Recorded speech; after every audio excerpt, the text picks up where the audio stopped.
South Indians అసూర్ హై. South Indians రాక్షసులట. యాక్చువల్గా ఈ టాపిక్ మీద వీడియో చేయడానికి రీజన్ ఏంటంటే గత 1.5 year గా నేను కొన్ని బాధాకరమైన సంఘటనల్ని ఫేస్ చేశాను. ఆ సంఘటనలే ఈ వీడియో చేయడానికి రీజన్ అయింది. అందులో మొదటి సంఘటన ఏంటంటే గత 1.5 year గా నేను రాజస్థాన్లో ఉంటున్నాను. ఎందుకంటే ఇక్కడ నేను పోస్టల్ డిపార్ట్మెంట్ లో వర్క్ చేస్తున్నాను. తర్వాత జాబ్ లో జాయిన్ అయిన కొన్ని రోజులకి మా కొలీగ్ ద్వారా ఒక ఫ్రెండ్ పరిచయం అయ్యారు. తర్వాత 4-5 కలిసి చిన్న పార్టీ చేసుకున్నాం, తాగుతున్నాం. యాక్చువల్ గా అప్పుడు పరిచయమైన ఫ్రెండ్ ఏంటంటే రాజ్ పురోహిత్, అంటే బ్రాహ్మణ్ అన్నమాట. యాక్చువల్ గా అతను హెవీ డ్రింకర్, డైలీ తాగుతాడు. అసలు తాగకుండా అతను బతకలేడు. కానీ అతను నాన్ వెజ్ మాత్రం ఎట్టి పరిస్థితుల్లో కూడా తిండు. అతను తాగిన తర్వాత అతని మనసులో ఉన్న ఇంటెన్షన్ ని బయట పెట్టాడు. మీ సౌత్ ఇండియన్స్ అసురులు అని చెప్పేసి అన్నాడు. సౌత్ ఇండియన్స్ అసురులు ఎందుకు అవుతారా? వాళ్ళు ఏం చేశారా మిమ్మల్ని? ఒక విధంగా చెప్పాలంటే వాళ్ళు కట్టే ట్యాక్స్ వల్లనే మీలాంటి వాళ్ళు సగం బతుకుతున్నారా? ఈ ఉద్దేశంతో వాళ్ళని అసురులు అంటున్నారు అని చెప్పేసి అడిగితే, లేదు మీ వాళ్ళందరూ మాంసం తింటారు అండ్ రాక్షసుల్ని అసురుల్ని పూజిస్తారు అని చెప్పేసి అన్నాడు. తర్వాత గూగుల్లో సెర్చ్ చేస్తే నిజంగా సౌత్ లోని కొన్ని ప్రాంతాల్లో కొన్ని తెగలకు చెందిన ప్రజలు రాక్షసుల్ని పూజిస్తున్నారు. కానీ కొన్ని ప్రాంతాల్లో కొన్ని తెగలు మాత్రమే రాక్షసుల్ని పూజించడం వల్ల సౌత్ ఇండియన్స్ అందరూ రాక్షసులు అయిపోతారా? అసలు ఈ అసుర అనే భావన మన దేశంలో ఎలా పుట్టింది? ఈ అసురుల గురించి మన వేదాలు, పురాణాలు, ఇతిహాసాలు ఏమని చెప్తున్నాయి? అసలు ఈ అసురులకి, రాక్షసులకి, దేవతలకి మధ్య సంబంధం ఏంటి? వారి మధ్య ఉన్న తేడా ఏంటి అనే దాని గురించి ఈ వీడియోలో డీటెయిల్ గా తెలుసుకుందాం. యాక్చువల్ గా నార్త్ ఇండియన్స్, సౌత్ ఇండియన్స్ ని అసురులు అనడానికి మెయిన్ రీజన్ ఏంటంటే మన ఇతిహాసాలు, పురాణాలు. మన భారతీయ మత సాహిత్యాల ప్రకారం ద్రవిడులు అసురులని తరచుగా వాదిస్తూ ఉంటారు. అలాగే ప్రజల అంతర్లీన వాదన ఏంటంటే దేవతలు ఉత్తర భారతదేశం నుండి వచ్చారని అండ్ అసురులు దక్షిణ భారతదేశం నుండి వచ్చారని ఒక దురాభిప్రాయం ఉంది. యాక్చువల్ గా ఈ దురాభిప్రాయం ఏర్పడడానికి కూడా కొన్ని రీజన్స్ ఉన్నాయి. అందులో మొదటిది ఏంటంటే ఐతరేయ బ్రాహ్మణం ప్రకారం శపించబడిన విశ్వామిత్రుని 50 మంది కుమారులు ఆంధ్రులలో మెచ్చులుగాను, చండాలుగాను, కుక్కలు మాంసం తినే వారితో కలిసి జీవించాలని శపించబడినట్టుగా కొన్ని కథనాలున్నాయి. అలాగే వాల్మీకి దక్షిణ భారతీయులను రాక్షసులుగా, ఉత్తర భారతీయులను దేవతలుగా అభివర్ణించాడని కూడా చాలా మందిలో ఒక నమ్మకం ఉంది. రాజాజీ రామాయణం 8వ అధ్యాయంలో ఉత్తర భారతీయులు సొగసైన రంగును కలిగి ఉన్నారని అండ్ దక్షిణ భారతీయులు చీకటి రంగును కలిగి ఉండారని రాయడం వల్ల దక్షిణ భారతీయులు అసురులు అనే మంటకు ఆజ్యం పోసినట్లయింది. అలాగే శ్రీలంక ఒకప్పుడు సౌత్ ఇండియా కింద పరిగణించబడేది కాబట్టి నార్మల్ గా అక్కడ రావణాసురుని పూజించడం అండ్ కర్ణాటకలోని కొన్ని ప్రాంతాల్లో కూడా మహిషాసురుడు అనే రాక్షసుని పూజించడం వల్ల కూడా సౌత్ ఇండియన్స్ రాక్షసులు అని నార్త్ ఇండియన్స్ కి ఒక అభిప్రాయం ఏర్పడిపోయింది.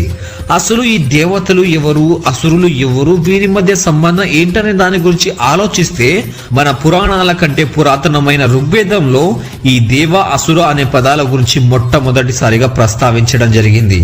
మన ఋగ్వేదాన్ని చారిత్రక దృక్కోణం నుంచి చదివితే అందులో దేవతలు మరియు అసురుల వర్గీకరణ గురించి, అలాగే దేవతలు మరియు రాక్షసులు ఒకే శాఖ నుండి 2 విభాగాలుగా విడిపోయారనే దాని గురించి కూడా చాలా స్పష్టంగా తెలియజేయడం జరిగింది. ఎలా అంటే ఋగ్వేదంలో దేవతలకి రాజు వరుణుడు అండ్ వరుణుడు ఒక అసురుడు. ఇక్కడ మీకు ఒక డౌట్ రావచ్చు, దేవతలకి రాజు ఇంద్రుడు కదా, వరుణుడు దేవతలకి రాజు ఎలా అవుతాడని.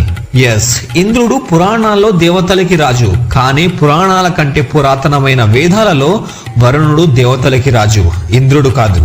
ఋగ్వేదం అనేది పురాతన గ్రంథం మాత్రమే కాకుండా మన హిందువుల పవిత్ర గ్రంథం కూడా. అలాంటి గ్రంథంలోనే అసుర దేవతలైన వరుణ, మిత్ర, అగ్ని దేవతలకి ఉన్నత స్థానాన్ని కల్పించింది. అండ్ దీన్ని ధృవీకరించడానికి మరొక ఉదాహరణ ఏంటంటే భగవద్గీతలో శ్రీకృష్ణుడు ఒక సందర్భంలో ఋషులలో నేను భృగువు అని చెప్తాడు. భృగు మహర్షి ఋగ్వేదంలో భృగు వంశానికి చెందిన ప్రముఖ ఋషి అండ్ ఇతనే శుక్రాచార్యుడు అని కూడా అంటారు. ఇతనే ఋషులకు మార్గదర్శకుడు అండ్ అసురుల ప్రధాన గురువు కూడా. సో హిందూ త్రిమూర్తులలో ఒకరైన స్వయంగా విష్ణుమూర్తి అవతారమైన శ్రీకృష్ణుడే ఇండైరెక్ట్ గా నేను అసురుడు అని చెప్పాడంటే ఇక్కడ దేవతలు మరియు అసురులు చాలా దగ్గరి సంబంధాన్ని కలిగి ఉన్నారని తెలుస్తుంది. అండ్ దీన్ని ప్రూవ్ చేయడానికి ఇంకో సాక్ష్యం ఏంటంటే నార్మల్ గా రాక్షసులు 3 రకాలుగా ఉంటారు: అసురులు, దైత్యులు అండ్ దానవులు. అందులో అసురులు కశ్యప ఋషి మరియు అతని భార్యలలో ఒకరైన అదితికి పుట్టిన కుమారులు, అండ్ దైత్యులు కశ్యప ఋషికి అండ్ దితికి పుట్టిన కుమారులు, అండ్ దానవులు ధనుకి అండ్ కశ్యప ఋషికి పుట్టిన కుమారులు. అయితే దితి, అదితి అండ్ ధను అనే ఈ ముగ్గురు కూడా దక్ష ప్రజాపతి యొక్క కుమార్తెలు, అండ్ దక్ష ప్రజాపతి స్వయంగా బ్రహ్మదేవుని కుమారుడు. అంటే అకార్డింగ్ టు ఋగ్వేద బ్రహ్మదేవుడే సుర మరియు అసురులకు సృష్టికర్త అండ్ గ్రాండ్ ఫాదర్ కూడా. అయితే కాలానుగుణంగా మన పూర్వీకులు వేదాలను కొంచెం పక్కన పెట్టి పురాణాలు, ఇతిహాసాలను ప్రామాణికంగా తీసుకోవడం వల్ల దేవతలు మరియు అసురులు ఒకే వంశం నుండి ఉద్భవించారనే వాస్తవాన్ని మర్చిపోయారు. కానీ వాస్తవానికి దేవతలు అండ్ అసురులు ఒకే వంశాన్ని కలిగి ఉండి వేరువేరు జాతులకు ప్రాతినిధ్యం వహించారు. అయితే దీన్ని బేస్ చేసుకొని చూస్తే దక్షిణాదిన రావణాసురుణ్ణి పూజిస్తున్నారనే నెపంతో సౌత్ ఇండియన్స్ ని అసురులు అని పిలవడం కరెక్ట్ కాదు కదా. ఎందుకంటే పుట్టుక గోత్రాన్ని చూసుకుంటే రావణాసురుడు బ్రాహ్మణుడు, స్వయంగా బ్రహ్మదేవుని మనవడు అయినా కూడా రామాయణంలో అతనికున్న చెడు లక్షణాల కారణంగా అతను బ్రాహ్మణుడు అయినప్పటికీ అసురుడిగా వర్ణించబడ్డాడు.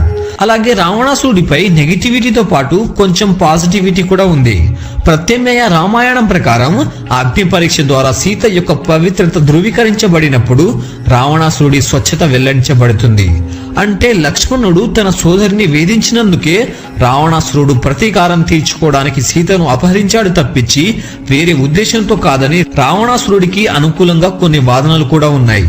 శివపురాణం అండ్ భగవద్గీత ప్రకారం విశ్వంలోని ప్రతి జీవిలో దైవిక మరియు అసుర అనే ఈ రెండు గుణాలు కలిగి ఉంటాయని పేర్కొన్నారు. అలాగే భగవద్గీతలో 16వ అధ్యాయం ప్రకారం మానవులలో స్వచ్ఛమైన దేవుడు లాంటి సాధువులు అరుదుగా ఉంటారు. అలాగే స్వచ్ఛమైన రాక్షసుల వంటి వారు కూడా అరుదుగా ఉంటారు. కానీ మనుషులలో ఎక్కువ భాగం ఈ రెండు లక్షణాలను కలిగి ఉన్న వారే ఎక్కువగా ఉంటారని పేర్కొన్నారు. అండ్ పరిస్థితులకు అనుగుణంగా వారిలో కామం, కోపం, ద్వేషం, అహంకారం, కపటత్వం, క్రూరత్వం వంటి ప్రతికూల కోరికల కారణంగా వారు అసుర రూపాంతరాన్ని చెందుతారని కూడా పేర్కొన్నారు. అలాగే వేదాలలోని చాలా శ్లోకాలలో కూడా దేవన్ అసుర అని, అంటే దేవతలుగా మారిన అసురుల గురించి అండ్ అసుర అదేవ, దేవతలు కానీ అసురుల గురించి కూడా ప్రస్తావించడం జరిగింది. ఇప్పుడు దేవతలుగా మారిన అసురులకి ఎగ్జాంపుల్ గా చూసుకుంటే భక్త ప్రహ్లాదుడు. ఇతను అసురులకు జన్మించినప్పటికీ కూడా తనకున్న లక్షణాల కారణంగా అతను దేవునిగా పరిగణించబడ్డాడు. అలాగే రావణాసురుడు బ్రాహ్మణ కులంలో పుట్టిన స్వయంగా బ్రహ్మదేవునికి మనవడు అయినా కూడా అతనికున్న చెడు లక్షణాల కారణంగా అతను అసురుడిగా పిలువబడ్డాడు. సో ఈ వీడియో కంక్లూజన్ ఏంటంటే, మనం ఏ ఒక్క ప్రాంతానికి చెందిన, ఏ కులానికి, ఏ మతానికి చెందిన మన ఆచారాలు, సంస్కృతి, సాంప్రదాయాలు వేరైనా కూడా వాళ్ళు అసురులుగా పిలువబడరు. వారికున్న లక్షణాలు, చెడు గుణాల కారణంగా ఎంత గొప్పవాడైనా సరే అసురుడిగా మిగిలిపోతాడు. పాపం ఈ నిజం తెలియక నార్త్ ఇండియన్స్, సౌత్ ఇండియన్స్ అసురులు అనే దురభిప్రాయాన్ని ఏర్పరచుకున్నారు. But according to Rigveda we're all from same clan, మనందరం కూడా. సో ఈ వీడియోలో ఏమైనా తప్పు ఉంటే క్షమించండి. ఎందుకంటే వేదాలు, పురాణాలు, ఇతిహాసాల్లో నేనేమి ఎక్స్పర్ట్ ని కాదు.